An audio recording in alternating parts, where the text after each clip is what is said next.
Can the women's soccer team play with the best? Is there a goalie controversy on the field hockey team? Who are our locks for the weeks? We will answer all those questions and more tonight, starting right now on Bobcat Breakdown.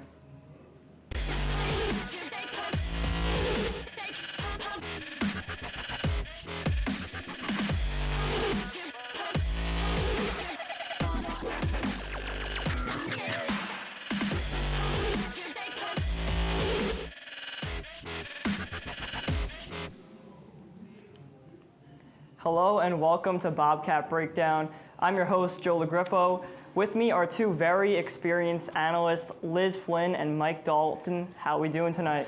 I'd say analyst is very generous, but Indeed. I'm going to do my best. Very excited to host with Mike Dalton. I haven't been on the desk with him before, so very excited to see how tonight goes. Ditto. All right, let's kick things off tonight with some Quinnipiac women's soccer. They opened up MAC play with a win against Canisius, but have dropped their last three. With a record of 1-3, they currently sit in 8th place. Liz, can they compete with the best in their conference? I definitely think they can. I don't think they are struggling because they haven't lost the past 3 games, but they're not blowouts, which is something that I've really noticed. It's either been a 2-goal or a 1-goal loss, which can be very irritating, sometimes more than a blowout because you are so close. But they're frustrated because they've been losing, but they're still fighting. And I think that if they can just get out of this losing spell, they will be able to just get 1 win and then get 2 wins. And then hopefully that'll kind of bring them on the up and up. Well, Liz, you do bring up a good point that most of the losses from the Bobcats have been within a goal. They've even tied once this year already. But, 8th place in the conference out of 11. They've lost to the top 2 teams in Ryder and Monmouth already. They beat Canisius, which is only 1 spot in front of them in the standings. They're 8th place, like Joe mentioned. But in all 3 of their conference losses, the Bobcats have been shut out. So, defensively, they're playing great. But offensively, they're just getting nothing done. They've been shut out their past 2 matches. Megan Phillips has only let up 2 goals in those 2 matches. So clearly there's an offensive issue with this women's soccer team, and I think if it doesn't get solved soon, they're going to be in some deep trouble. Do you think that they could go up significantly, or do you think that maybe they could go up or down a couple pegs? Like, what's kind of your thought process with them right now? They finished in the middle of the pack last season. They were a 6th seed in the MAC tournament. So I think that's where they should be expected to end their season, is right around 5th or 6th. But I could honestly see them missing the playoffs right now. I don't think that they can hang with the top of their conference right now, especially with Fairfield coming up this Wednesday, actually. Yeah. I think the biggest problem is just going to be them getting out of that losing streak. If they continue to lose, then obviously the playoffs are probably not going to happen. But if they can just get that 1 win, then I think maybe there's a brighter future ahead. But I'm not 100% sure, but I definitely think it's possible if they can get out of the losing spell. So in order to compete with the best of the best, they're going to have to end this 3-game losing streak they're on. So when will it end, Mike? I don't think it's going to end until October 16th, Joe. The Bobcats, like I said, they are facing Fairfield this week. They are top 3 in the MAC. They've already lost to the top 2 teams in Monmouth and Ryder. And I don't think that they're going to be able to beat Fairfield, especially with their offensive struggles so far. And Niagara, which is the next team the Bobcats are playing after Fairfield, they're in the middle of the pack, so it's definitely a beatable team. However, Purple Eagles goalkeeper Sabrina Locust, she's recorded 5 shutouts. I thought 4 shutouts by freshman goalkeeper Megan Phillips for the women's soccer team was impressive, but 5, that's hard. That is on another level. That's very hard. So when she is on, she is going to be very tough to get a ball by her, and so that's why I got the Purple Eagles just edging out the Bobcats. I do think it will be close, but then come St. Peter's on October 16th, I think the Bobcats will have their way with them. I remember one year they beat them, 11-0. Yeah. It was a total beatdown, so I think they should definitely be able to pick up the dub there. Overall, I pretty much agree with you with the thought of Fairfield. Fairfield's currently 3-0. They're on a very good run, and I don't see them stopping anytime soon. So I think that Fairfield is going to be a little tough. I'm not 100% sure if Fairfield would happen. But then again, I do think that Niagara is very possible because Niagara's 2-2 in conference play. So again, they're not perfect. They definitely are doing a little bit better than Quinnipiac is right now. But they're not on a hot streak either. And they had a very tough loss to Ryder, 0-5 last week. They lost 0-5, excuse me. And then they beat Manhattan 2-0 on Saturday. So again, they're not really blowing any teams out of the water right now. So I think they could beat Niagara on Saturday, but I'm not 100% sure because I don't know how they're going to come out after being on maybe a fourth game losing streak if they can't beat Fairfield. And you know what's something I've noticed too, Liz, is that the Bobcats have been making a lot more substitutions throughout the matches this year. I remember a game against Hartford. They must have substituted everybody out at least 2 or 3 times. And I mean, they just had so much depth, but it just doesn't seem like that's going to be the same in conference play. The Bobcats just really haven't been able to find any consistency going 1-3, and I think they're going to have to start sticking with, you know, who's playing well, and whoever's doing the best, they get the most play time. I see what you mean with the substitutions, especially because if no one's scoring, then you obviously have to make some substitutions out, try to get somebody else in, which can be taxing. If you're not playing a consistent amount of time and you're constantly being subbed in and out, it's hard to find your groove and actually be able to really try to score and get a win. So I'm not 100% sure what's going to happen with them the next 2 games. So the Bobcats have 6 games remaining in the season. They're going to need to start stringing some wins together to make a playoff push. I'll give Liz first dibs on this one. Where do you stand on the panic meter? I'm in the middle. You know, I wasn't 100% sure where I was going to go with that, but I decided to go in the middle area because I do think they can make a comeback and make it. But at the same time, with this losing streak they're having and then having to play Fairfield and then Niagara, which again, 5 consecutive shutouts, very good. So I'm not 100% sure. There's definitely concern, and they are sitting in the bottom half of the standings, but there is enough time in the season to make a slight climb. I think they could if they can just get a couple wins under their belt, and no game is guaranteed, but I wouldn't count them out just yet. Well, Liz, I'm going to have to one-up you on that and say rattled. I was talking to executive producer for Bobcat Breakdown, Connor Ullathorne, earlier today, and he was saying that the Bobcats really haven't had a lot of production in the middle of the pitch this year. They've mainly been focusing on trying to get the ball down on the sidelines where wings such as Allie Grunstein, Kelsey Goldring are going to be. And Kelsey Goldring looked like she was going to be the answer offensively for the Bobcats at the beginning of the season. She scored 2 goals in the first 2 matches. But ever since then, she's cooled down big time, and I think that the Bobcats are really going to have somebody step up in the middle of the pitch, like Connor and I were talking about. All right, so we're going to have to see how the rest of their season plays out. But let's make the jump from women's soccer to the men's side now. The men finished as the number 2 seed in the MAC playoffs last year, but they fell to Ryder in the championship. Now in 2019, with a conference record of 1-1, is it fair to say that expectations were set too high, especially being that they just snuck past St. Peter's in double overtime and were shut out by Manhattan the very next game? No, that's about all I can really. No, I don't think they were. So. What do you Rashawn think? Daly, Matthew Taylor, Derek Parker, they were big losses last season. For sure. But Mazzola and Whalen are both back. Jared Mazzola has proven that he can be a starter in goal. Whalen, preseason MAC Player of the Year, so he was expected to be a force offensively. He's been off to a slow start, but I think the loss of Daly has kind of had him really make a transition. This is the first year he hasn't played with Rashawn Daly. But when you look at it, all the younger guys, Simon Hillinger, he looked really good at midfield last year. Auriac Villa, Roman Danilou, both sophomores now, contributed their freshman years. All of these guys are still on the team, and only one of them won't be back next season with Eamon Whalen. Obviously, going to be some big shoes to fill offensively, but they have a lot of good moving pieces that they can develop even in this season. So I think that expectations were not too high for them. Mike, you pretty much took the words right out of my mouth. The only thing I was going to say was include Jordan Bennett and Evan Hughes in your list, and then even Griffin Scaglia sometimes comes in too when they're doing substitutions, and everyone is really consistent and performing very well, and they've made those good adjustments since losing that past senior class. And I definitely think there are expectations to make it back and change the result of the MAC championship, but I don't think anyone's really looking at this team and saying, oh no, they lost in the championship last year and now they're like barely getting by. I don't think anyone's really thinking about that. I think they're just wondering like what's going to happen next. So I'm not really concerned with the future of this team, to be quite honest, and I don't think expectations are too high at all. Plus, they played UNH pretty well. They held them to a 1-1 tie for a little while. Kind of wheels came off a little bit in the second half, but I mean, it wasn't that bad of a match for the team. They played well defensively against a top 25 team in the country. And so I think the Bobcats, if they're able to build off of something like that, they can play well in the conference and finish strong. Yep, I agree. So the Bobcats may have been a bit disappointing so far, but a lot of their freshmen have stepped up when needed most. Liz, who do you think has been the most impactful in your eyes? This was very easy for me. I'm going with Tomas Vikula. He has been in the box score, obviously the most, scoring goals and getting assists and just being a very known presence.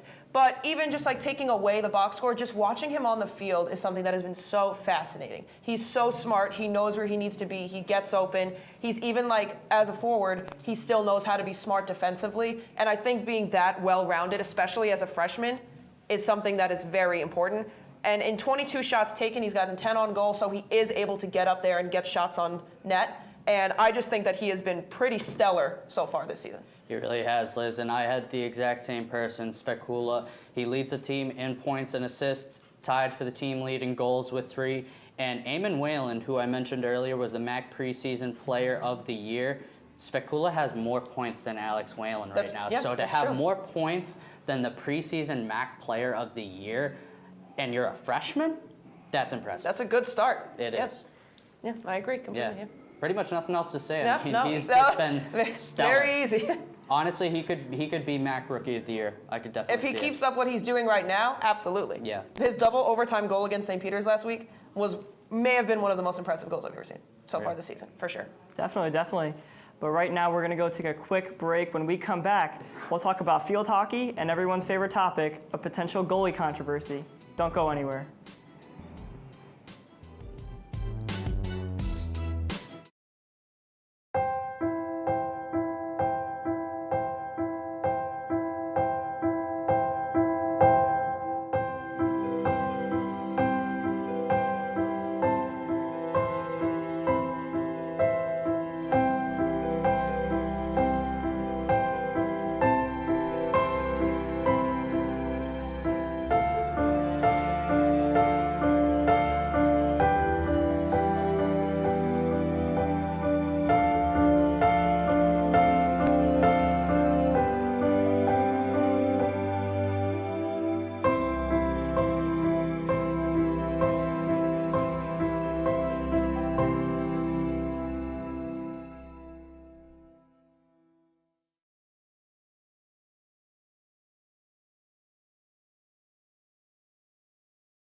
There was an old woman who lived in a shoe.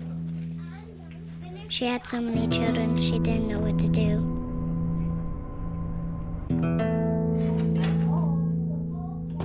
She gave them some broth.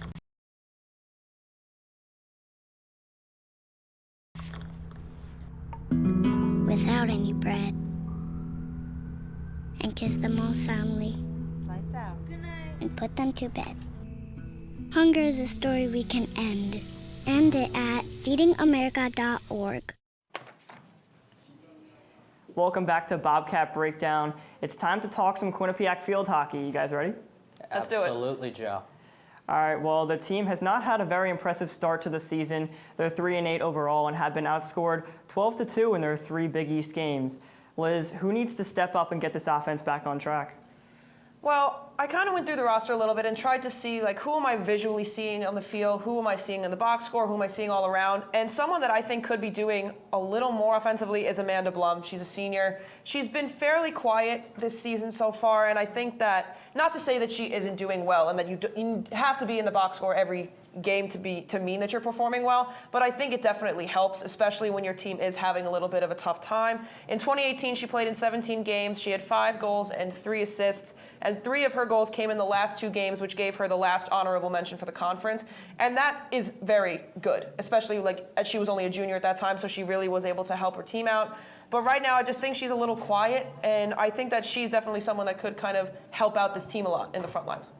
Yeah, I'm going to have to go with Valerie Perkins, Liz. She may be second on the team in points with 5, but she only has 1 goal to show for it, and she's started all but 1 game, and she's third on the team in shots. The shot factor really has me concerned, especially for Perkins, also a senior on the team. And Bianca Strube, I think, has really had to carry the load offensively, and she really hasn't had somebody to lean on so far this season. So I think that person to lean on is definitely going to have to be Perkins, especially with the time she's out on the field. She hasn't missed a game so far this season, and I think she'll have to be the person that Strube is going to have to lean on. I think it's safe to say that a couple of the seniors have been fairly quiet, and I think they would be the ones that really do need to step up overall. You can't have an entire team of underclassmen carrying it. You can, but you want to have the seniors really there to kind of have that solid foundation to be able to carry you through a good game. Exactly. Well, Quinnipiac will be hosting a winless Villanova team on Friday. Mike, would you consider this a must-win game for the Bobcats? Absolutely, Joe. Villanova is currently last place in the Big East, so very beatable team for the Bobcats. They're third to last, but hey, that's better than last place. And after the Villanova game, the Bobcats have 3 conference games left. 2 of those 3 games are on the road, and the Bobcats have not fared well this year on the road. They are 1-5, which is not very supporting as far as the stat line goes. But yeah, I think that the Bobcats need to win this game because I think that'll really be a confidence booster for this team, and it'll help them big time in the Big East, and hopefully they'll be able to get a stronger finish compared to last season. And yeah, that's pretty much all I got. What do you got, Liz? Yeah, Villanova is 4-6 overall, but like you said, they are 0-3 in conference play, 3 games straight losing. So I think that it is definitely a game that they should win. Expecting, like, looking at stats and this and that, you can say whatever, but when you are having trouble winning and this is a game that's coming up, this is the game that you want to win to really carry you moving forward to get you on a good winning streak going forward through. Yeah. You did say it was a should win, but do you think it's a must win? Yes, sorry. Okay, yeah. It's absolutely a must win, especially taking how Villanova is playing right now and then taking how Quinnipiac's been playing. This is the perfect game for Quinnipiac to come out on top and then finally kind of have that changed mentality going forward into the next couple games. So I hinted at this before the break. There are 4 goalies on this roster. Liz, which one of those 4 do you think gives Quinnipiac the best chance to win games? I honestly say keep it the same. Just keep Hedda Bjorn-Ratjen in goal. I know that she has been struggling here and there, and in her she has 21 goals allowed in 10 games. Is that ideal? No. But then you could cut those numbers in half and it'll be a different goalie. No one's been perfect, so it is hard to say who would be the stellar starter, but I don't think that removing her is necessarily going to fix the problem, especially when you have 9 other players in front of you. It can't just be all on the goalie. So I really think that if, like, the seniors, like we said, Amanda Blum, Valerie Perkins, all of them can also step up, I think they'll finally be able to show Bjorn-Ratjen that she's not the problem and she doesn't have to be taken out and removed and put in all these other goalies in just to try to get a win and just test things out. I feel like that may not be beneficial for them in the rest of the season. I'm going to have to disagree with you on that, Liz. I think that Becca Main should start Mac Burrell in the Villanova Really? game. Okay. Because Strube's lost her last 3 games, and so she really has been in a little bit of a slump, and maybe some friendly competition within the team needs to happen. And I think that Burrell, she's had a couple starts this season so far. Didn't start out very good. She had a goals against average of over 6, but she's slowly gotten that number down, and I think that she's definitely deserved to start. Becca Main seems to be okay with using her freshman goaltenders interchangeably so far, so I don't see why she wouldn't give Varel another chance to start in goal, especially since this is a very winnable Villanova team, like we just talked about, at home too. You don't think that you would want to keep your goaltender in, though, for the game that is that winnable game, just to kind of help the confidence boost and maybe help them going forward? Or do you think that, Yeah, do you think there's like no hope for Bjorn-Ratjen kind of thing? Or do you think that just they need to switch it up? No, I don't think there's no hope for Bjorn-Ratjen. I just think that it would be a good opportunity for Varel to take advantage of and get a start in net, see how she does. Maybe she has a big bounce back win, and that'll be a good confidence booster and have some friendly competition. I mean, if there's anything we've seen in Quinnipiac Sports in our 4 years here, it's been competition, especially between goalkeepers, goaltenders, whatever. Andrew Shortridge, Keith Petrozelli, Jared Mazzola, Chris Yakovitis for men's soccer. So I don't see why it couldn't happen with field hockey. Hey, agree to disagree, but we'll find out what happens when they play Villanova, I guess. You're right, Liz. We are going to have to see what happens there. But let's shift gears from the field to the volleyball court now.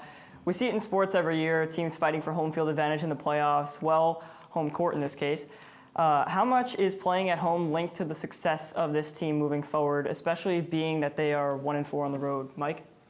Well, I think this is very important, Joe, that they start winning at home. I think home court advantage is huge for them. About half the Bobcats' wins in the past 3 seasons actually have been at home, and the Bobcats have made the playoffs those past 3 years. So the top 6 teams make the playoffs. Bobcats currently 7th in the MAC, outside looking in, and they have a lot of home matches to go. They have 7 home matches in their last 13 matches.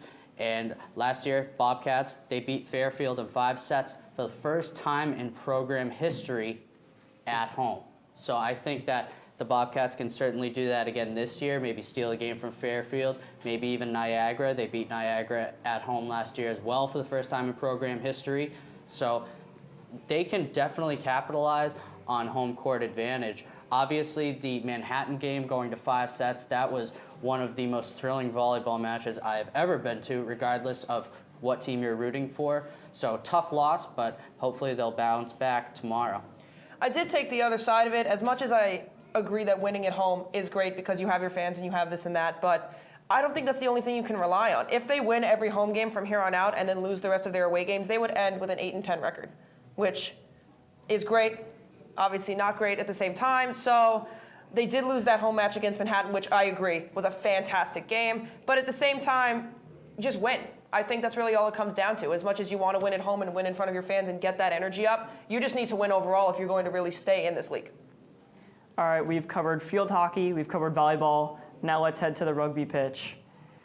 They've had a ton of success in previous seasons, winning the NIRA championship in 2015, 16, and 17, but they couldn't repeat the same success last year. Now in 2018, sitting at 1-1 in conference play, they will go head-to-head with Dartmouth and Army to finish out the season. Mike, will this team win another game this season? Possibly. I don't think that they are going to beat Army at home, Joe. They got shut out 49-0 against Army. Yeah, not great. On the road, so yes, not great. And they are playing Dartmouth this upcoming weekend. But Dartmouth's been a little bit of a former shell themselves. They're 1-2 on the year. They're the defending national champions. So this is definitely a team that's, struggling as well. And it's usually a pretty good team. I mean, the Bobcats and Big Green faced each other in the national championship way back in 2017, I believe, or 2018. I could be wrong. No, 2017. It was 2017. But yeah, I mean, I think these are 2 teams that are really looking for that statement win and that confidence booster, and Bobcats could possibly capitalize. Overall, I agree. I definitely don't think they will beat Army. I think Army's just pretty unstoppable right now, and I don't think the way rugby's been going, it's going to happen. But I do think that they will beat Dartmouth because Dartmouth has been pretty shaky recently, for sure. All right, well, we're going ahead to another commercial break. When we return, Liz and Mike will give you their locks of the week and, of course, our final roars. We'll be right back.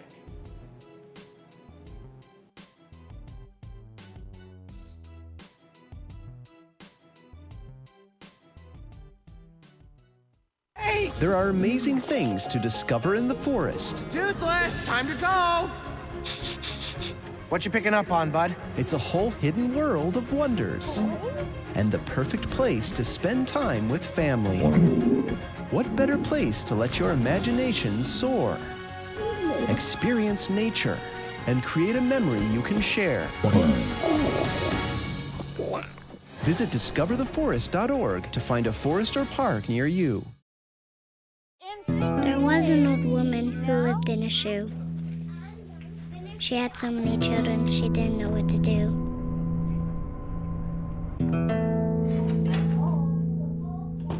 She gave them some broth without any bread and kissed them all soundly Lights out. Good night. and put them to bed. Hunger is a story we can end.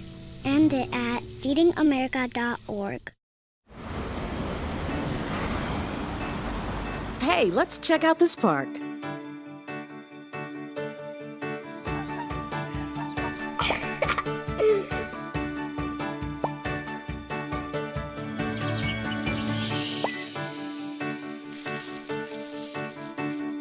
Oh, wow, that's really cool. To find a great local park or forest near you, go to discovertheforest.org. Welcome back to the show. It's time for our locks of the week. It's really simple. Pick an upcoming game, tell us what the result will be, and lock it in. Mike, you started off. Men's ice hockey, AIC. The Bobcats outscored the Yellow Jackets 13-3 last season on a weekend home and home. So I think the Bobcats will certainly take that momentum again this year. Wyatt Bongiovanni, Alex Whalen, Odin Tufto each scored twice last year against the Yellow Jackets. So I don't see why they couldn't do it again this year. Are you reading my notes? No, I am not. What he said. All right. Moving on. Yeah. All right, it's the moment we've all been waiting for. Final roars. Liz, take it away. Every year, teams say goodbye to their seniors and begin to prepare for who will fill those crucial leadership roles for the next season. It can be a very difficult transition for upperclassmen having to step in and underclassmen preparing to teach the new incoming group of players. However, there is one team that makes all this look easy. If you've attended a Quinnipiac men's soccer game this season, then you know what I'm talking about. While you certainly can't replace Rashawn Daly, Matthew Taylor, and Derek Parker, there is comfort in knowing their team was left in good hands. Jared Mazzola hasn't lost his goaltending touch, and Eamon Whalen still finds the goal in ways you didn't think were even possible. You will hear Simon Hillinger and Connor McCoy's voices from down the field in between every single play, shouting instructions or cheers, and the bench celebrates every goal like it's a game winner. You could look at this team and think about the MAC championship loss last season, but you should be looking at the potential MAC championship ahead. I have no doubt this team is a force to be reckoned with and won't let anything stand in their way of that MAC trophy this year. California Governor Gavin Newsom passed a bill a few weeks ago allowing college athletes to receive endorsement deals. Sure, it'll be nice that colleges like Stanford, USC, and UCLA will be able to pay their players who are already generating billions of dollars every year for their respective schools. But out of all the colleges in California, only a handful, like the few I just mentioned, will be able to afford to pay their players. It's a business decision in which the big schools with the big-time athletic programs will be able to pay most, if not all, of their student athletes. But what about the smaller, lesser-known colleges, the community colleges, the small state and mid-major schools, the Quinnipiacs? What consequences will this have? I know this may look like a bill that only affects schools that are 3,000 miles away, but think about it this way. 8 out of the 21 athletic programs here at Quinnipiac have at least one person from the state of California. Will some of them consider transferring to a college closer to home so they can make money? And how is this going to affect the way coaches recruit players from the Golden State? Don't get me wrong. I believe the NCAA is screwed up in the sense that they generate billions of dollars from mega TV network deals to exploit these student athletes who won't receive a single penny. However, I do believe in pride, and that you should choose where you want to play a sport at the collegiate level for pride, not pay. We see it in sports every year. A coach is fired and a new one brought in. That situation has unfolded exactly with the Quinnipiac volleyball team this year. While many new coaching situations don't pan out, Quinnipiac's very well could. The Bobcats have handed the keys to former Oklahoma assistant coach Kyle Robinson to be Quinnipiac's new head coach. Robinson has an impressive volleyball background, being a part of Team USA from 2011 to 2015. The start of his Bobcat career has not started the way he envisioned, but having coached 5 Conference Players of the Year, a Rookie of the Year, 21 all-conference first-team members, he knows exactly what he's doing. With a coach as experienced as he is in his own field, Robinson should be able to do exactly that. Quinnipiac should be able to attract more talent and help get this team back on track for the future. Until then, the team has to adapt to the coaching change and look forward to brighter and better days. Unfortunately, that's all the time we have for tonight. Thank you to all the producers behind the scenes for a great show. Be sure to visit our website, q30tv.com, for all your Quinnipiac updates, and follow us on Twitter at Q30Sports. For Liz Flynn and Mike Dalton, I'm Joe LoGrippo. Good night, Quinnipiac.